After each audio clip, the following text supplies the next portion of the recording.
கோயம்புத்தூர் பத்திரிகையாளர் அனைவருக்கும் வணக்கம்.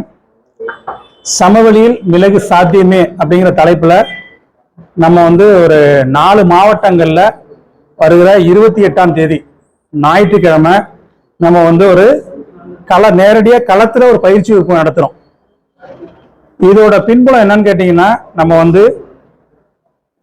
2017ல தமிழகத்துல பல விவசாயிகள் மிளகு சாகுபடி பண்றதை நம்ம பார்த்தோம். 2017-16 வாக்குல பார்த்தோம். 17லயே நம்ம முதல்ல பயிற்சி வகுப்பு புதுக்கோட்டையில் நடத்தினோம். புதுக்கோட்டையில ஒரு 10 விவசாயிகள் சமவெளியில மிளகு அவங்க பாத்தீங்கன்னா கேரளால இருந்து அந்த கொடி எடுத்துட்டு ஒரு பரிச்சயார்த்தம் வச்சிருந்தாங்க. அது நல்லா விளைஞ்சிருந்துச்சு 2016-17லயே. அதை நம்ம பார்த்துட்டு அதுக்கு பிறகு இதை தமிழக விவசாயிக்கு எடுத்துட்டு போகணும்னு முடிவு பண்ணி நம்ம 2017லயே முதல்ல நம்ம பயிற்சி வகுப்பு நடத்தினோம்.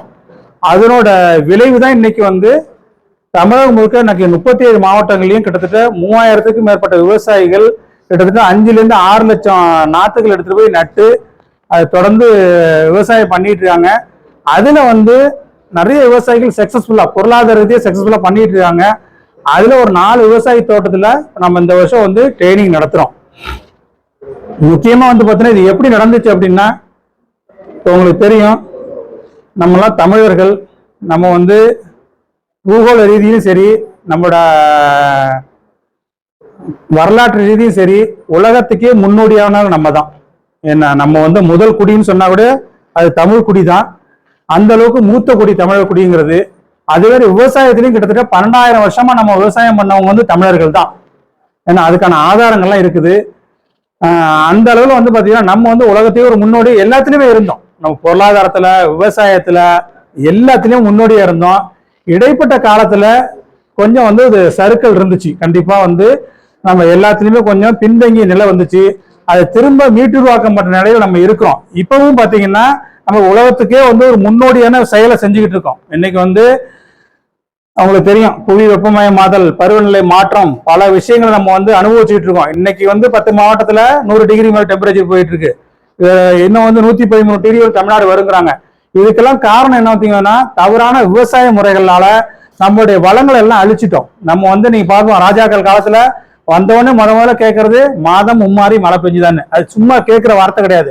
உண்மையிலேயே மாதம் மும்மாறி மழை பெஞ்சுது. ஏன்னா நம்ம தமிழகம் பாத்தீங்கன்னா மறை மாநிலம். இன்னைக்கு இந்த பாலக்காடு மொத்தம் ஒரு 3000 கிலோமீட்டர் மேற்கு தொடர்ச்சி மலையில இந்த பாலக்காடு கணவாய் மட்டும் தான் நமக்கு ஓப்பன்.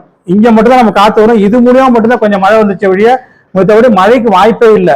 அப்புறம் எப்படி மாதம் மும்மாறி மழை பெஞ்சதுன்னா, அந்த அளவுக்கு தமிழகம் முழுக்க பாத்தீங்கன்னா காடுகளை உருவாக்கி வச்சிருந்தாங்க. அந்தந்த ஊர்லயும் சின்ன சின்ன காடுகள், கோயில் காடுகள்ங்கிற பேர்ல உருவாக்கி வச்சிருந்தாங்க.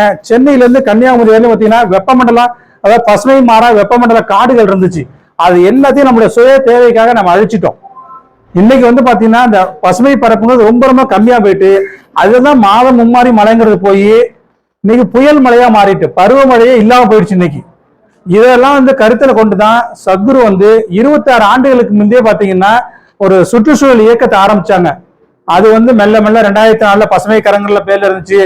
அது இப்போ 2019 காவிரி கூக்கன்ல பேர்ல இருக்குது. இது எல்லாமே பாத்தீங்கன்னா 26 ஆண்டுகளா களத்துல தொடர்ந்து இயங்கிட்டு இருக்கோம். அதாவது உலகத்துக்கே முன்னோடியா இருந்த தமிழ் குடிய திரும்ப நம்மளும் உலகத்துக்கே முன்னாடியே திரும்ப மாத்தணுங்கிற நோக்கத்துல சுற்றுச்சூழலை மேம்பட. ஏன்னா சுற்றுச்சூழல்ங்கிறது நமக்கு மட்டும் இல்லை. இன்னைக்கு இங்க மரம் நடுறங்கிறது உலகத்துக்கே அது ஒரு ஆக்சிஜன் கொடுக்குது. உதாரணத்துக்கு பாத்தீங்கன்னா அமேசான்ல இருக்கிற அந்த மரங்கள் மூலியமா உலகத்துல உள்ள 20% மக்கள் சுவாசிக்கிறான்னு சொல்றாங்க. அங்க உள்ள காட்டு மூலியமா 20% மக்கள்.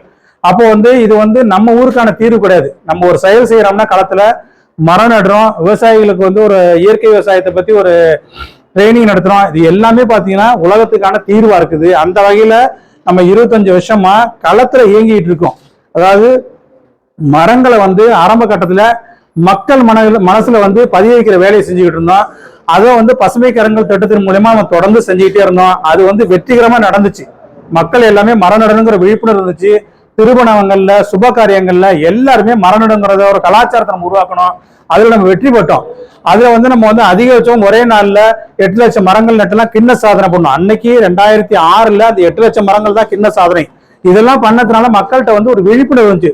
நம்ம மரம் நடணும், நம்மளுடைய நுரையீரல்ல பாதி மரத்துல தான் இருக்குது, மரம் இல்லைன்னா வாழ முடியாது அப்படிங்கிற ஒரு விழிப்புணர்வு மக்களுக்கு வந்து நம்ம அந்த பசுமை கரங்கள் திட்டமாக ஏற்படுத்தணும். அடுத்ததா பாத்தீங்கன்னா 2017 சத்குரு அதாவது நதிகளை மீட்போம் பாரதம் காப்போம் ஒரு மிகப்பெரிய இயக்கத்தை ஆரம்பிச்சாங்க. அதாவது கன்னியாகுமரியில இருந்து காஷ்மீர்லயும் டிராவல் பண்ணாங்க. கிட்டத்தட்ட 16 கோடி மக்கள் உலகத்துல முதலே ஆதரவு தெரிவிச்ச இயக்கம் வந்து அந்த நதிகளை மீட்போம் பாரதம் காப்போம் இயக்கம். அதோட நோக்கம் என்னன்னா, இந்தியாவில் எல்லா நதிகளுமே பாத்தீங்கன்னா அதோட வருஷம் முழுக்க ஓடுற தண்ணிங்கிறது சில மாதங்கள் அப்படி போற அளவுக்கு ஆயிடுச்சு. நம்ம உதாரணத்துக்கு தமிழகத்துல காவேரி எடுத்துக்கலாம், இது ஒரு ஜீவ நதி, வருஷம் முழுக்க தண்ணி ஓடிட்டு இருந்துச்சு. நான் டெல்டா விவசாயி 3 போகம் விவசாயம் பண்ணேன், இன்னைக்கு ஒரு போக விவசாயத்தை தண்ணி இல்லை. இதெல்லாம் காரணம் என்னன்னா, இந்த ஆறுகளோட வடிநில பகுதியில என்ன மரப்பொருள் இருந்துச்சோ அதுல 80% நம்ம இப்ப அழிச்சிட்டோம். இதை மீட்டுருவாக்கம் பண்றதுக்காக சத்குரு வந்து நதிகளை மீட்போம் பாரதம் காப்போம்னு ஒரு மிகப்பெரிய இயக்கத்தை ஆரம்பிச்சாங்க. இது முடிவில் ஒரு 750 பக்க வரைவு வரைக்கும் மத்திய அரசு கொடுத்தாங்க. என்ன செய்யணும், தனியார் நிலம்னா என்ன செய்யணும், மரம் சார்ந்த விவசாயத்தை முன்னெடுக்கணும், பொது இடம்னா முழுமையா வந்து காடுகளை உருவாக்கணும், அரசாங்க நிலம்னா இதெல்லாம். அதாவது தனியார் நிலத்துல மரம் நட சொல்றேன்னா அது வந்து ஆர்டிகல்ச்சர் மரமா இருக்கலாம், இல்ல டிம்பர் மரம் இருக்கலாம். அதை வந்து விற்பனை பண்றதுக்கு, அதாவது எஃப்யூ ஆரம்பிக்கிறது, இண்டஸ்ட்ரி ஆரம்பிக்கிறது முழு தீர்வா தான் அந்த புத்தகத்தை வரைவழிச்சு கொடுத்தாங்க.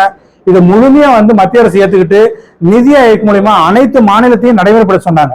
இதுல நிறைய மாநிலங்கள் நம்மளோட வந்து புரிந்துணர்வு ஒப்பந்தம் பண்ணி ஒரு 6 மாநிலங்கள் செயல் செஞ்சாங்க. கர்நாடகா, பஞ்சாப், சத்தீஸ்கர் இந்த மாநிலங்களோட நம்மளோட புரிந்துணர்வு ஒப்பந்தம் பண்ணி மகாராஷ்டிராவில நம்ம பண்ணோம். வாகாரி நதினு ஒரு நதியை வந்து உயிர்ப்பிக்கிறதுக்காக நம்ம வந்து ஒரு செயல் செஞ்சோம். சில மாநிலங்கள் பாத்தீங்கன்னா அவங்களே செயல, ஒடிசாவிலாம் அந்த கவர்மெண்டே மகாநதி கரையில வந்து 10,000 கோடிக்கு ப்ராஜெக்ட் அறிவிச்சாங்க மரம் நடணும்னு சொல்லிட்டு.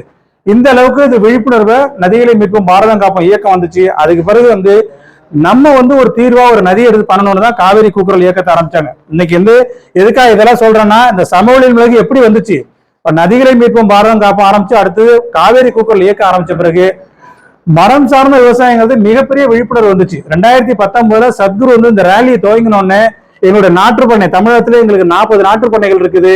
அவர் ரேலி போயிட்டு வந்தோன்னா எல்லா செடியுமே காணா போயிடுச்சு. 6 மாசத்துல மொத்தம் அந்த வருஷத்துக்கு நாங்க என்ன பிளான் பண்ணோமோ அது எல்லாமே நாங்க வந்து டிஸ்ட்ரிபியூட் பண்ணிட்டோம்.